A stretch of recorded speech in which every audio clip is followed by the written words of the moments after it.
On the left, we got the 5.45 by 39, and on the right, we got the 7.62 by 39. As you can tell by the naming, they both have the same length case, but the 7.62 by 39 has a wider case. Both of these cartridges were designed to be fired out of the AK, so what I'm wanting to know is which one is going to go through hard targets better. And by hard targets, I mean steel, obviously. Unfortunately, I'm not going to be using the AK platform for both of these cartridges, but anyways, both of them have 16-inch barrels, so it should be as fair as possible. What I'm wanting to do first is try and get the muzzle velocity of each of the cartridges so that we can figure out just how much muzzle energy they have. Notice I said try, though.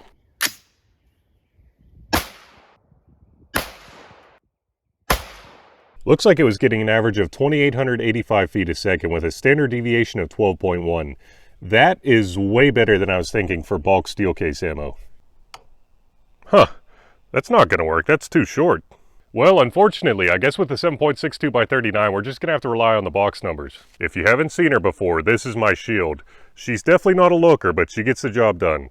Unless somehow it gets through this window right here, that would not be good. And this is my steel sled. Steel sled 2.0 or steel sled V2, he goes by either. Anyways, he's not a looker either, especially after some of these mishaps, but he still gets the job done. You already know the drill. How's about we get this testing started off with a 1/4-inch mild steel plate? Good to go.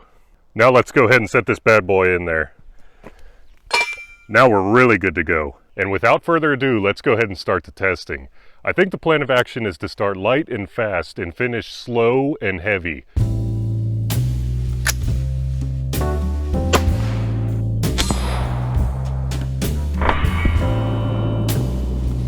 Pretty good shot placement. Now let's check out the results. Straight through, look at that. I was pretty hopeful that it would do that. And now, how about we see what the 7.62 by 39 could do?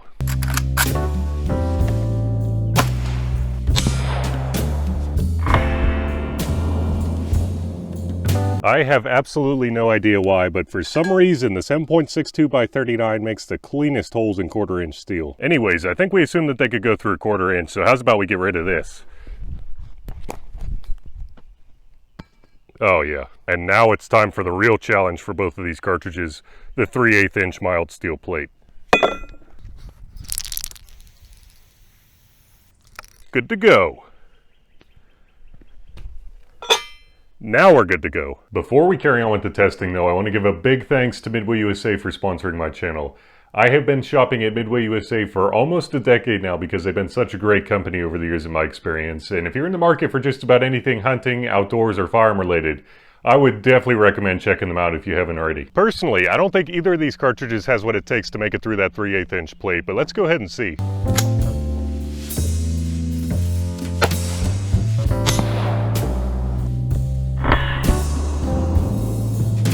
Another good shot placement. How'd we do? Nothing. Absolutely nothing. I'm hoping that the 7.62 by 39 performs a little bit better than that.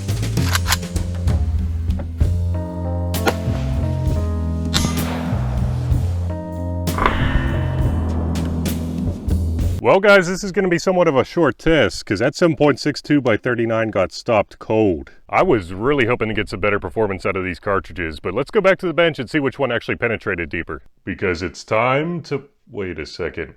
What are those? Well, would you look at that? I completely forgot that I had these rounds until I got home, and I'm not 100% sure exactly what they are, but one thing I do know for sure is that they have a steel core in them.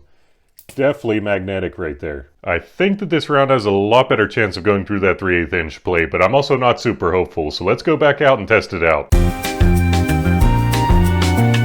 So how's about we restart this testing off with the 3/8 inch plate? Good to go.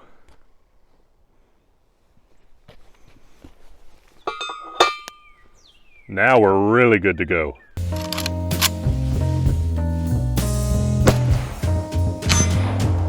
Looks like we're off to a great start. Let's go ahead and redo that shot.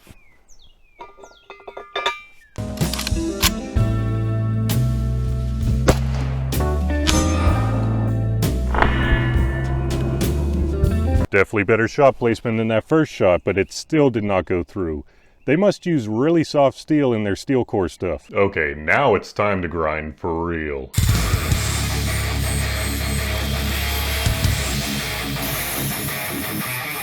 And now that we got that out of the way, let's go ahead and get after this measuring.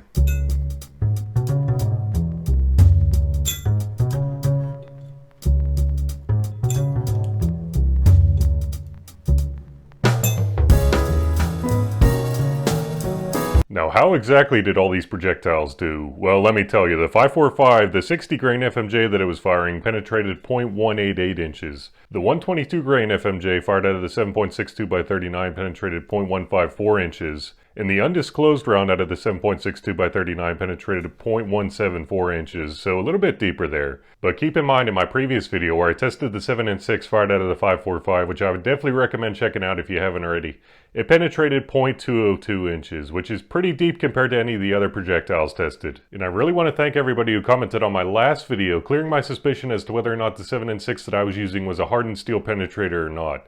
Clearly it was not, and this is the head stamp right here. I'm not sure if it'll focus or not, but anyways, it was manufactured in 1979, which is way before the 1987 cutoff where they started using the hardened penetrators. So I really appreciate everybody who commented letting me know this. The one thing I didn't realize though is that literally every single one of the projectiles I used in today's video have a steel core of some sort inside, as you can see here. So it's just mind-blowing to me that whether or not this steel core is hardened or not, that these cartridges cannot go through a 3/8 inch thick steel plate. But regardless of this performance, I really hope that you enjoyed today's video. Thanks so much for watching, and remember, don't let ballistics drive you bananas.